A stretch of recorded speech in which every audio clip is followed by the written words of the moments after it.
So,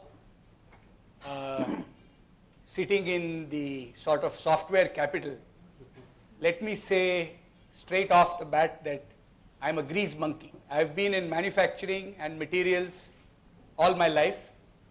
I run an R&D company out of Mysore. We do a lot of innovation, but we do innovation in what I'd like to call products of the real world. So when we sit in this room, for example, what strikes us is the clothes we wear, the shoes we wear, the chairs we are sitting on, the bottle that we have, my spectacles, right? All around us is material and manufactured goods.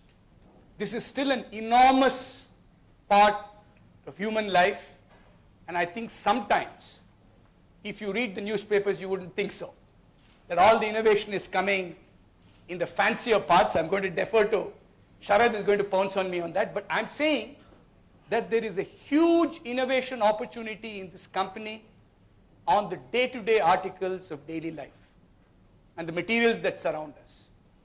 This innovation is capable of being done by people. My R&D team of about 12 has got 5 to 6 people who are between 10th and 12th pass science.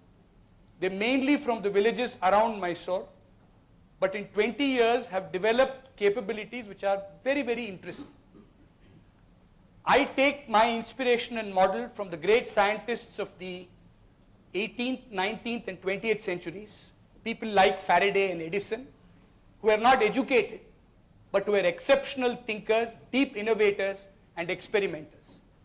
So our laboratory has actually now become a little big, but when we started was small, and we made materials the size of chapatis. And we played around with them and started to develop insights by doing. And in this, our rural youngsters, boys and girls, are no less than anybody. If anything, I think higher education is forcing us to become less practical. So I believe that this country has the problem, if I may say so, of the valley of death. We have the possibility that we can innovate on one hand, but nothing ever reaches the market on the other hand. So, but there is stuff that's obviously reaching the market and where India leads in certain areas, but they all are urban-centric, very, very highly sort of intellectual, IQ-intensive, investment-intensive areas.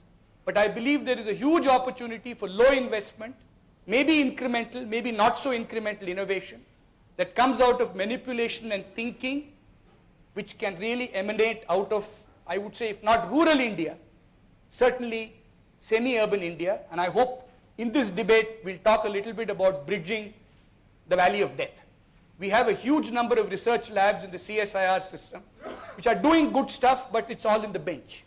Nothing is ever coming out and becoming big, and there are problems with our own funding of such innovation that is causing last mile translation issues. So that's where I'm going to come from in this particular debate.